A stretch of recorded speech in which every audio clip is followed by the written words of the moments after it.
Hi, I'm Johnny Profane. Welcome back to Autistic as Fuck Out Loud. Listen, what's the hang-up with eye contact? Why do employers, teachers, parents demand it from autistic folks? Look, we have moral character, strength, honesty, and abundance. Most of us. If you're looking for our souls, you won't find them in our eyes.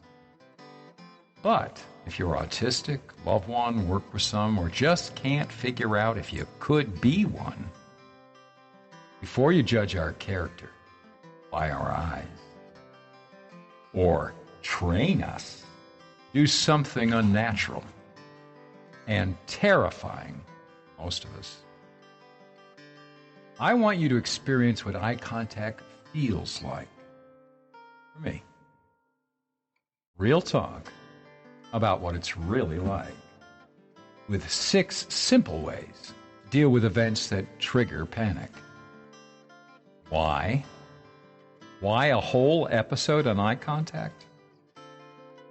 I have this crazy idea, more like a hope. If I can bring you inside my world, see what I see, feel what I do, we can stop hurting each other. So, this is what I call inside autism and eye contact. How it feels, how to deal with the terror.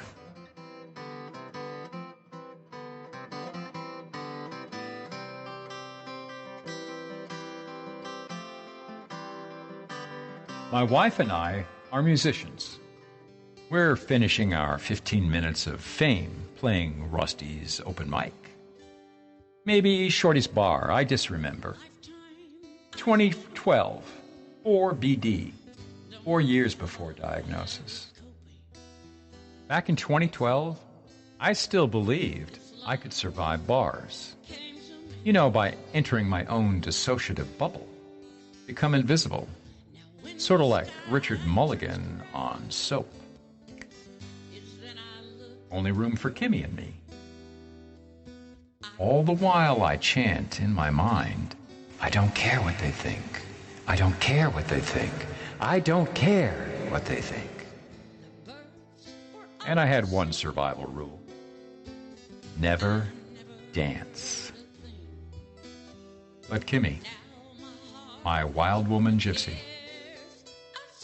there's something deep inside autistic me.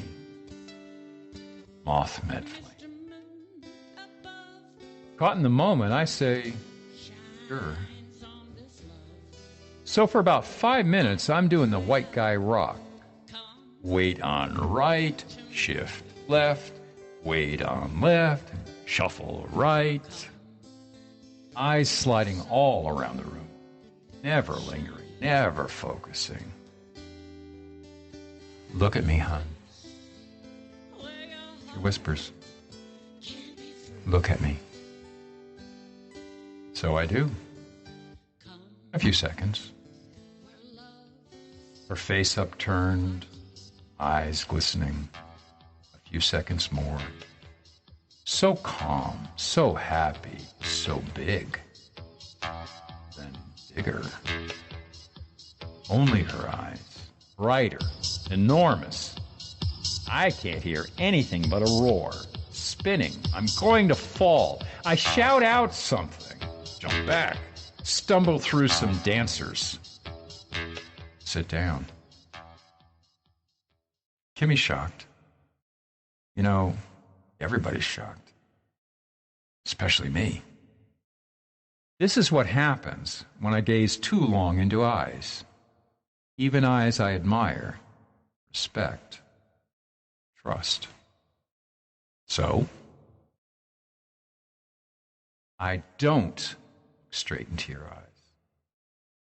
Not because I don't care, or I'm mad, or I'm hiding something, or I disrespect you, or I'm lying. I can't look into your eyes because I panic. And sometimes I disappear. At least I lose what I recognize as me. For a moment, sometimes more. What pros call ego dissolution. For most folks, this only happens at a moment of certain death or on acid. But lots of autistic people describe similar feelings during intense eye contact. And we have for a long time. The same feelings that many parents and educators try to train out of us, forcing autistic kids to maintain eye contact, using behavioral rewards and punishments to force autistic kids to adopt what they call a necessary social skill.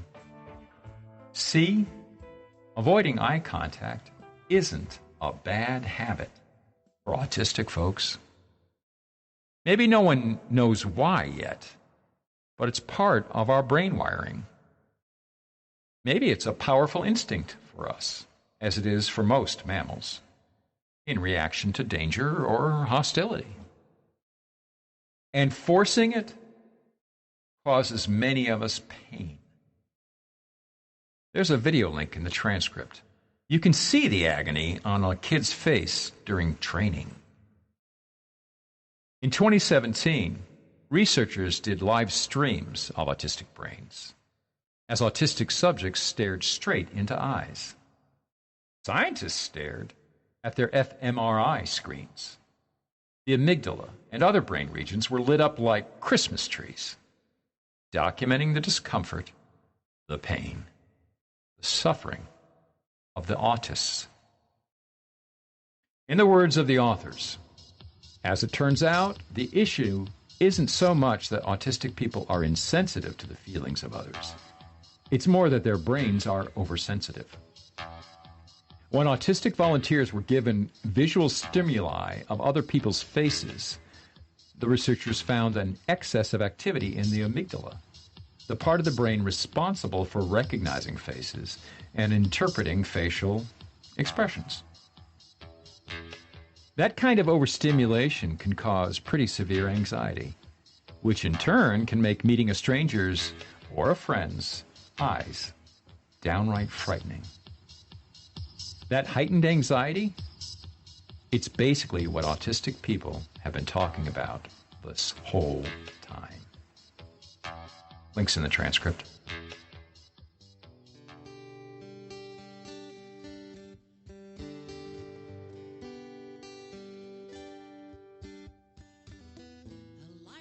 But honestly, the possible research of the moment explaining autism means less to me than reports of naked experience. When I look for more than a few seconds into anyone's eyes, even the love of my life, I begin to lose my perception of my surroundings. Sounds deaden, details fade, lights get brighter and brighter. I can't see the face, only the eyes. My heart races, I begin to feel faint. There's a sensation of spinning, then falling.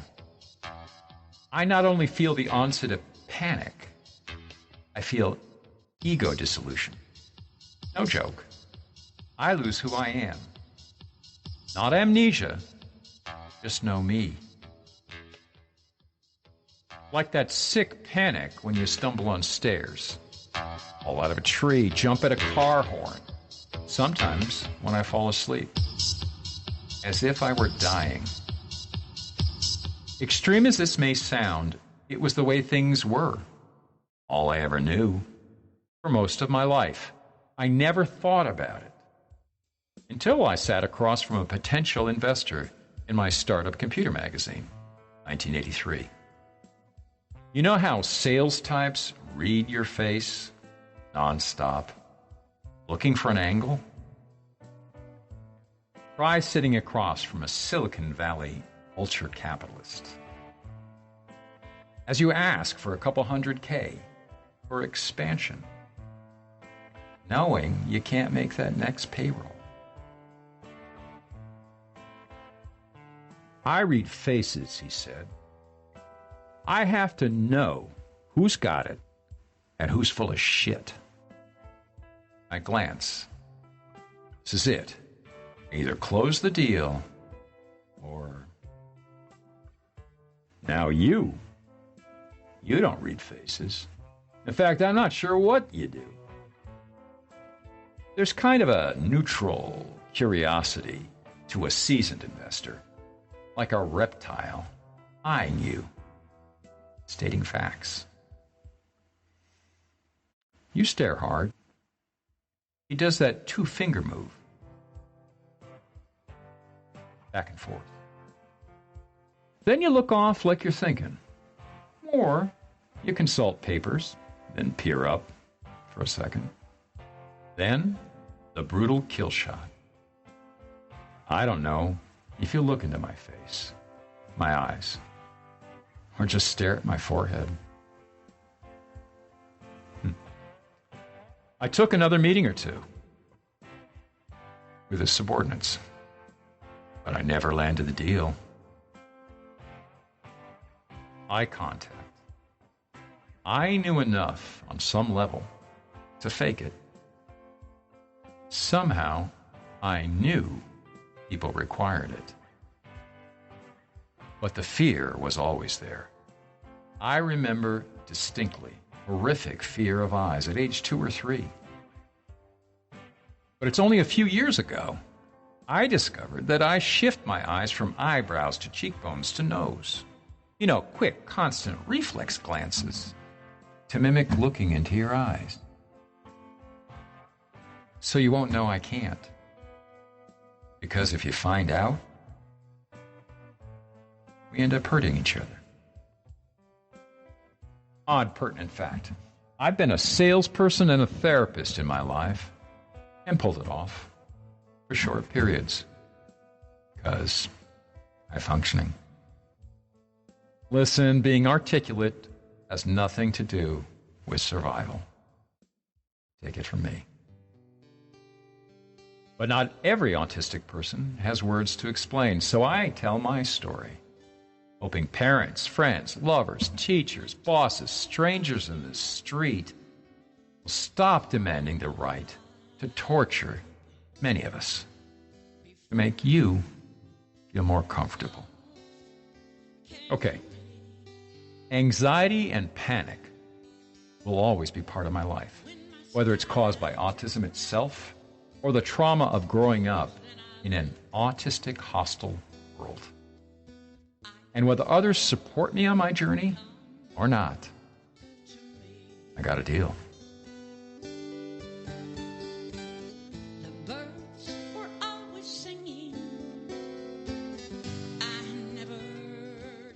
So, 6 high-concept guidelines I use for panic. Number 1, the obvious. I monitor if I'm uncomfortable. If I must face someone or any other anxious situation, are my muscles tight, nausea, jaw clenched? Number 2,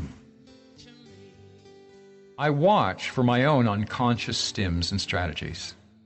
Am I stimming? Am I staring off? Am I distracting the conversation with humor? Number 3, I use my strategies by choice. I shift my focus from one cheek to another, one eyebrow to another, make dramatic pauses and look away. As with any other stim or strategy, when I use them artfully, consciously, on purpose, they help. Number 4, I tell people about my discomfort. At first, I could only tell my intimate friends. I had a lifetime of shame to overcome. But now, I feel safe saying a couple of words to explain. To sales clerks, new friends, customer service reps on the phone helps. Number 5, I ask myself, do I feel safe or not? In this situation, with myself, do I need to leave? And at this point, there is no situation I'm not willing to walk away from, short of handcuffs. Number 6, reduce the harm by self-care. This isn't a method, a diet, a regime, nothing that cures my autism. But I have more good days. Be healthy, whatever that means to me at the time. I function better on a plant-based diet, eating only when I'm hungry, eating few processed foods. I do risk nutritional deficiencies because I had bariatric surgery, so I take a fair number of vitamins to survive. Sleep routines, regular in length and schedule. Daylight savings time and jet lag knock me out. Relaxation, deep as I know. A few folks experience anxiety from meditation, but it helps me. Regular, light exercise. Heavy exercise can cause me depression. I try to maintain regular living routines, what they call activities of daily living. Shower, shave, dress, launder. I'm not clear if they have protective, comforting power, or if I begin doing them again because I have the energy to resume. And then daily contact with someone I love and loves me. This is a hard suggestion to make. So many autists report not having a loving person in their life. I understand. I did not meet such a person until I was 58. But this is the suggestion that makes all the others possible. It's the one that saved my life. These are all the high concepts I've come up with so far. I'll keep you posted. Thing is, these are useful for avoiding panic. Who remembers any principle in the heat of terror?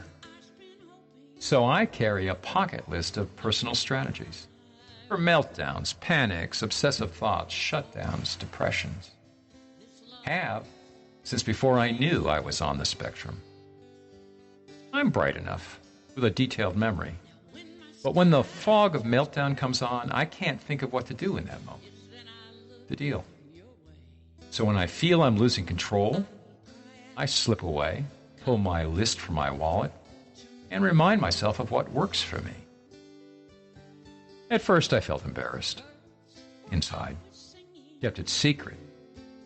It felt pretty childish. And then for a while, I stopped referring to it. Because, well, I felt like I should just know it already. You know? Big mistake. Got out of the habit, lost the source of my comfort, my emotional roller coaster pretty much went off its rails again, forcing me to recreate it. So, sharesies. There's a snapshot of my personal card in the transcript. Hope it's useful for others. Here.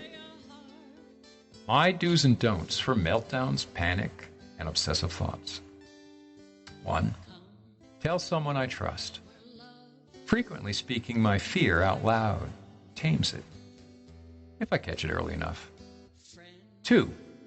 Depending on the situation, I do what I can to trigger relaxation. Deep breathing, walking, engaging in my senses, maybe snapping photos. Taking a nature bath, walk in woods, just natural sounds and sights. Do a repetitive productive task, sweeping, mowing. Meditate, do yoga, pray, pick your poison. Reduce stimulation, lower lights, close windows, turn off fans. Turn off the TV, radio, and Facebook, for sure. Drink a little wine or beer. Too much depresses me. A sip at a time. Take alone time in a safe space. lock doors, turn off the phone. No visitors. Sunbathe or go to a tanning booth. Long, hot showers. My favorite stim of all time. 3. Distract by doing.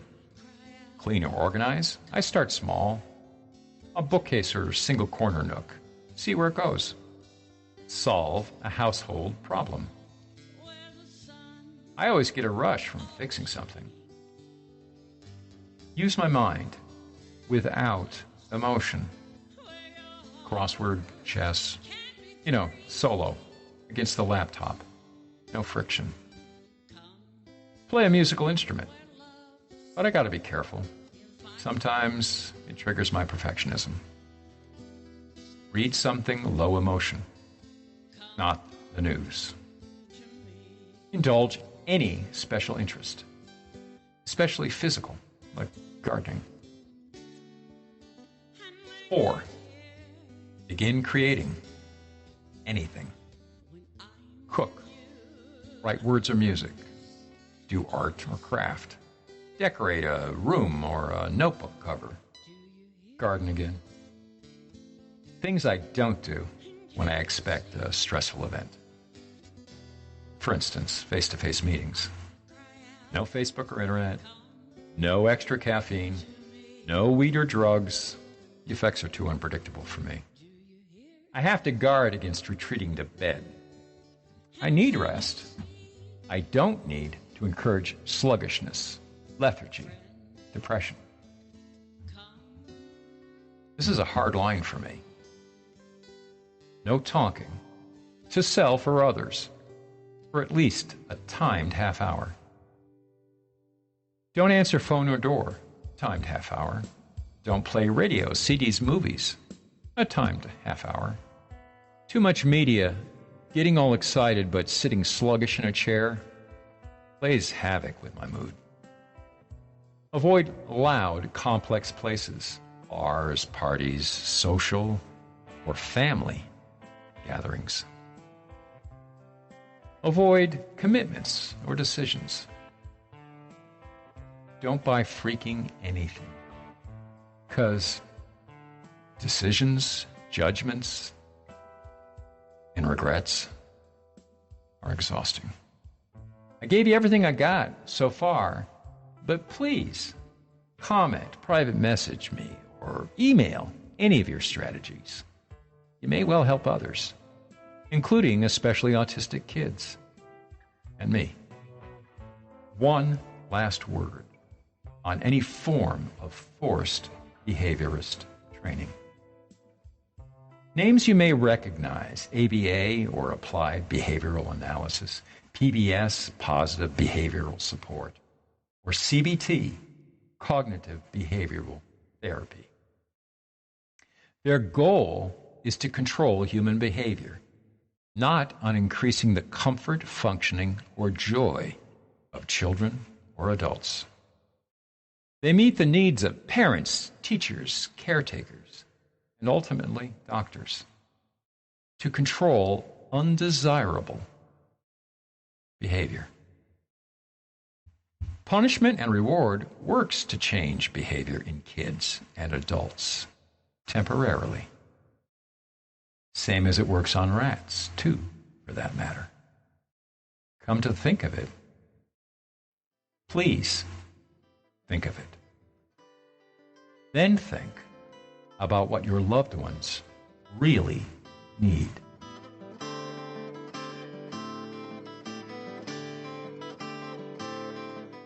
That's a wrap. I hope you enjoyed this episode of Autistic as Fuck Out Loud. So far, my stories on the experience of autistic symptoms and diagnoses are listener faves. Quick reminder, you can now find the Autistic AF Out Loud podcast on Apple, Spotify, and most podcast platforms. YouTube has every episode with closed captions to support folks with audio processing difficulties. The blog at autisticaf.me has all transcripts and additional posts. If you've enjoyed or learned something from this episode, please consider supporting my expenses. Most podcast apps have a support button, and there are links to PayPal and Ko-fi in the transcript. Right now, I need to replace my mic with a podcast-friendly Yeti, which runs about $150. You could really help with just a few bucks. But as always, the best support you can offer, share this episode with a friend that you know cares.